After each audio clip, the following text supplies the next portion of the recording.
दोस्तों नमस्कार।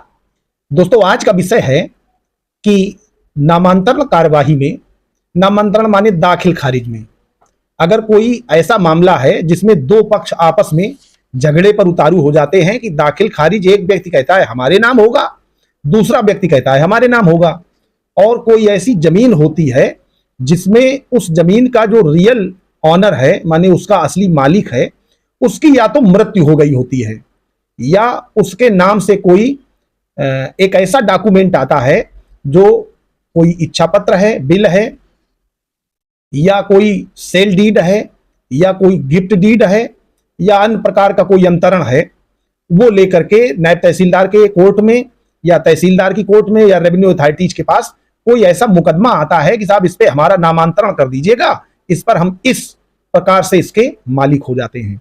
और हमने अक्सर देखा है, क्योंकि हमारे पास कोर्ट में जब हम प्रैक्टिस में हैं और सिविल मुकदमा ना करके ऐसे लोग आते हैं कि हमारा नाम किसी भी प्रकार से खतौनी में दाखिल हो जाए, सम्मिलित हो जाए। तो आज दोस्तों मैं एक हानेबल इलाहाबाद हाई कोर्ट के ऐसे जजमेंट की चर्चा करता हूं जो यही लोकल का मामला है, और उसमें किस तरह से हानेबल इलाहाबाद हाई कोर्ट ने कुछ इंटरप्रिटेशन किया है और बताया है कि खतौनी में जब नाम आपका आ जाता है तो उससे कौन से आपके अधिकार सृजित होते हैं, कौन से आपको राइट्स मिलते हैं। क्या केवल खतौनी में आपका नाम आ जाता है तो आप उसके मालिक हो जाते हैं, और क्या जो राजस्व अधिकारी हैं उनको टाइटल घोषित करने का अधिकार है? आपका खतौनी में नाम क्या वो टाइटल के आधार पर दाखिल करते हैं या अन्य कोई तरीका है? तो दोस्तों आज इसी विषय पर चर्चा करते हैं। बहुत ही महत्वपूर्ण विषय है और वीडियो भी बहुत इंपॉर्टेंट होने वाला है। तो दोस्तों आज हम चर्चा करते हैं, ये मामला तहसीलदार भरथना जिला इटावा का है। इस मामले में भरथना के तहसीलदार के यहां एक मुकदमा दाखिल होता है नामांतरणवाद, माने एक व्यक्ति का नाम हटा करके दूसरे व्यक्ति का नाम दर्ज कर दिया जाए। दोस्तों इसमें धारा 34 उत्तर प्रदेश भू राजस्व अधिनियम के अंतर्गत यह मुकदमा दाखिल होता है, और ये 1994-95 में दाखिल होता है, और ये मुकदमा खारिज कर दिया जाता है। इस मुकदमे के बाद इससे जो एग्रीव्ड पार्टी थी माने क्षुब्ध व्यक्ति था, वो एडीएम इटावा के यहां एक रिवीजन दाखिल करते हैं। एडीएम इटावा के यहां रिवीजन दाखिल होता है धारा 219 उत्तर प्रदेश भू राजस्व संहिता के अंतर्गत, भू राजस्व अधिनियम के अंतर्गत, और इसको भी खारिज कर दिया जाता है 15/9/1998 में। जब यह भी खारिज हो जाता है तो एग्रीव्ड पार्टी जो थी वो एडिशनल कमिश्नर अपर आयुक्त कानपुर मंडल के पास अपना फिर रिवीजन दाखिल करते हैं, और उसमें ये मांगते हैं, ये 31/7/2000 को इनका ये भी खारिज कर दिया जाता है। उसमें ये मांगते हैं कि हमारा नाम इन रेवेन्यू रिकॉर्ड्स में दर्ज कर दिया जाए। कोई बात नहीं होती है, आगे फिर मामला जाता है। इसके इस आर्डर के खिलाफ, ये जो एडिशनल कमिश्नर का आदेश था कानपुर मंडल का, इस आर्डर के खिलाफ एक रिट सी दाखिल होती है माननीय उच्च न्यायालय इलाहाबाद में, और जिसमें यही रेमेडी मांगी जाती है कि इनका आदेश जो है इसको सेट असाइड करते हुए इनको एक डायरेक्शन दिया जाए कि हमारा नाम इन रेवेन्यू रिकॉर्ड्स में दर्ज कर दिया जाए। तो दोस्तों ये जब रिट दाखिल होती है तो ये जो रिट है ये हमारे हनेबल जस्टिस श्री पाड़िया साहब के यहाँ पहुंचती है, और वो इस पे कुछ इंटरप्रिटेशन करते हुए जजमेंट लिखते हैं।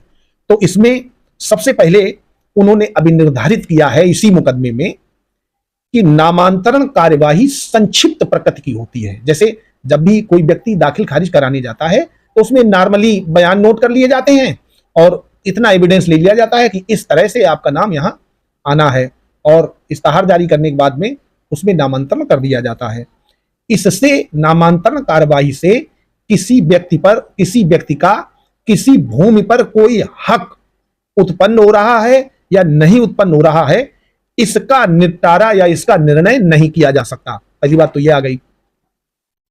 दूसरा, इसी मैटर में कहा गया है, इसी मुकदमे में कहा गया है, अभी मैं इसका रिट सी नंबर बता देता हूं दोस्तों। ये 2023 में 15वें वॉल्यूम में RDSH, ये RD वालों का ही रेवेन्यू डिसीजंस करके एक बड़ा अच्छा जर्नल है, और उसके पेज नंबर 304 पर ये छपा हुआ है केस।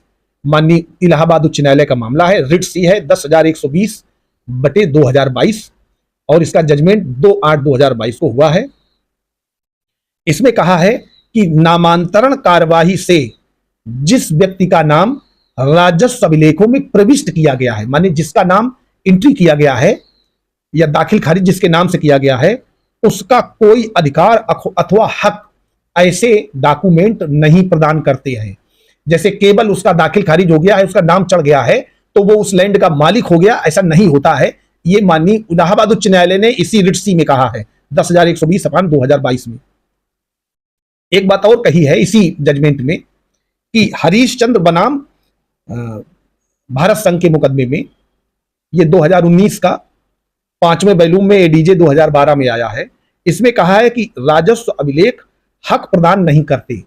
जैसे जो रेवेन्यू रिकॉर्ड में आपका नाम दर्ज हो गया है, ये आपको कोई टाइटल नहीं प्रदान करती, बल्कि ऐसी प्रविष्टियां मूल्य प्रदान करती हैं। इसकी एक वैल्यू होती है, वैल्यू माने ऐसा हुआ था, आपका वहां नाम आया था, लेकिन आपका हक है ये कंफर्मेशन ऐसे राजस्व अभिलेख नहीं देते हैं। तो ये दोस्तों बहुत महत्वपूर्ण बिंदु है। आप ऐसा ना सोचें कि केवल खतौनी में नाम करा लेने से आप उसके मालिक हो जाते हैं। आपको मालिक होने के लिए और जो दूसरे तरीके हैं वो अपनाने होते हैं।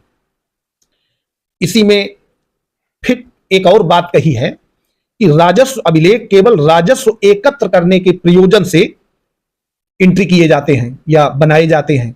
माने किस व्यक्ति से कितना राजस्व लिया जाएगा, इसका निर्धारण करने के लिए राजस्व अभिलेख होता है। हक की जांच अगर करनी है कि किसका इस जमीन पर हक है या कौन इसका मालिक है, तो उसके लिए कि उसकी घोषणा के लिए आपको नियमित रूप से हक की या अधिकारों की घोषणा का वाद लाना पड़ेगा, ना कि आपका नाम दाखिल खारिज कराने से आप इसके मालिक नहीं होते हैं। एक और मामला है सुप्रीम कोर्ट में भारत संघ वर्सेस बासाकी सहकारी आवासीय समिति लिमिटेड 2014 122 नंबर पेज पर आईडी में लिखा है कि राजस्व अभिलेख हक प्रदान नहीं करते। माने टाइटल आपका केवल रेवेन्यू रिकॉर्ड से नहीं होता है। यह बात हुकुम श्री वर्सेस उत्तर प्रदेश राज्य व अन्य में भी कही है, यही ये केस है। तो दोस्तों इस मामले में हमारा निवेदन है आप सभी लोगों से कि दाखिल खारिज के पीछे बहुत ज्यादा न पड़े।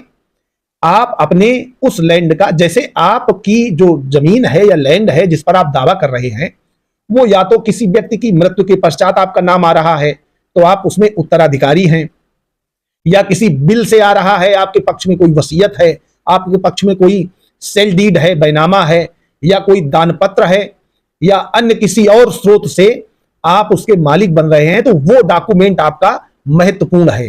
केवल किसी तरीके से मान लेते हैं कोई ऐसा व्यक्ति हो जो अपना नाम पूरे उस कंप्यूटर की गलती से या अन्य किसी तरीके से पूरे उस गांव की ही जमीन पर हो जाए, तो क्या वो मालिक हो जाएगा? नहीं दोस्तों, रेवेन्यू रिकॉर्ड्स या रेवेन्यू अथॉरिटी जब भी किसी का नाम एंट्री करती हैं तो उस केवल एंट्री से वो व्यक्ति कभी मालिक होता नहीं है। उसको मालिक होने के लिए घोषणा करने का घोषणात्मक वाद लाना होता है, या सिविल मामले में सिविल का वाद लाना होता है। तो दोस्तों इस वीडियो में मैंने यही बताने का प्रयास किया। वीडियो अच्छा लगा हो तो वीडियो को लाइक करें और अपने दोस्तों को अधिक से शेयर करें, और अगर हमारे चैनल पर नए हैं तो चैनल को सब्सक्राइब कर लें।